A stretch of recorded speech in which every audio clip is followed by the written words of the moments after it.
basically means that um, anytime the Prime Minister travels to an ICC signatory country, which, by the way, the United States is not a signatory to either the International Criminal Court or the International Court of Justice because of the various and sundry reasons, none the least of which is American citizens, according to our Constitution, should only have to answer to our Constitution, not an international organization.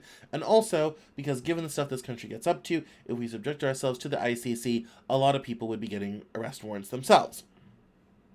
Now, Justin Trudeau has already said that if he ever comes to Canada, he will be getting arrested. It is up to, countries who are signatories to end up actually enforcing this stuff. Sometimes people get arrest warrants out and they don't end up enforcing them. Justin Trudeau has said that he would.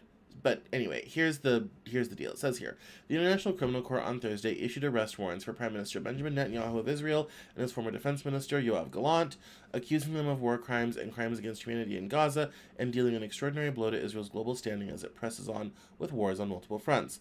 The court also issued a warrant for the arrest of Mohammed Deif, Hamas's military chief, accusing him of crimes against humanity, including murder, hostage-taking, and sexual violence. Israel has said that it killed Mr. Deif in an airstrike, but the court said it could not determine whether he was dead. The court's chief prosecutor had requested the warrants in May. The warrants issued Thursday have not been made public, but the court said they include accusations of using starvation as a weapon of war and intentionally directing an attack against the civilian population. Mr. Netanyahu's office swiftly rejected what it called absurd and false accusations and insisted that Israel would keep fighting in Gaza to defend its citizens. The Israeli leader, quote, will not surrender to pressures. He will not recoil or withdraw until all of the war's goals that were set at the start of the battle are achieved, the office said in a statement. The decision places Mr. Netanyahu, the leader of one of the United States' closest allies, in the same lineup as President Vladimir Putin of Russia, the target of an arrest warrant issued last year. Mr. Netanyahu and Mr. Gallant would face the risk of arrest should they travel to one of the court's 124 member nations, which include most European countries. The United States is not a member of the court.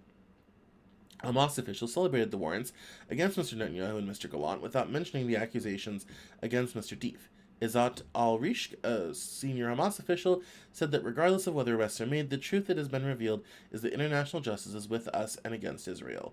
In Gaza, Palestinians expressed cautious optimism and hoped the news could signal an end to more than a year of war.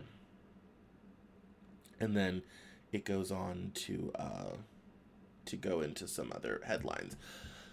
As I said, should have been a bigger headline than it wasn't. But it was very, very interesting.